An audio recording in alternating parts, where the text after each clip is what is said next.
हरे कृष्णा सर्वांना. शनिवार आणि रविवार दोन्ही दिवसांचा मिळून हा ब्लॉग आहे. तर सकाळी देवपूजा झाल्यानंतर नाश्ता केला. संध्याकाळच्या वेळी मी इथं तयार झाले आहे. हा कुर्ता शिवताना मी तुमच्यासोबत परवा शेअर केलं होतं. नंतर गेले गुरुद्वारामध्ये. येता येता मुलं थोडा वेळ पार्कमध्ये खेळली आणि मग रात्रीच्या वेळी एक सलवार कटिंग करून घेतली आणि थोडीशी शिवून घेतली.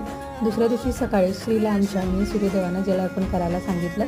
नंतर मी आवरून गेले होते गुरुद्वारामध्ये. आता इथं डोक्यावर पदर घेणं म्हणजे एकदम इम्पॉर्टंट आहे, कारण ही लोक देवाजवळ असं डोकं उघडं ठेवत नाहीत. त्यामुळे मी ओढणीला व्यवस्थित फिट करून घेतलं पहिला पिना लावून, म्हणजे ते सारखं पडू नये म्हटलं. आता इथं बैसाखी सेलिब्रेशन होतं. बैसाखी सेलिब्रेशन म्हणजे काय, तर जसं आपण पाडव्यापासून नवीन वर्षाची सुरुवात करतो तसंच या लोकांचं आजपासून नवीन वर्षाची सुरुवात असते. दुपारी तिकडे जेवण होतं. आता 3 दिवस सलग तिकडे जेवण होतं आणि आज शेवट होता. तर रात्रीच्या जेवणामध्ये मी तर शेजारच्यांचं सुद्धा जेवण बनवते आहे, कारण ते आजच सुट्टीवरनं आलेले आहेत आणि 10,000 पावलं चालायचं जे माझं रोजचं चॅलेंज आहे ते शनिवारी पूर्ण झालेलं आहे. रविवारी नाही झालं. कसा वाटला ब्लॉग नक्की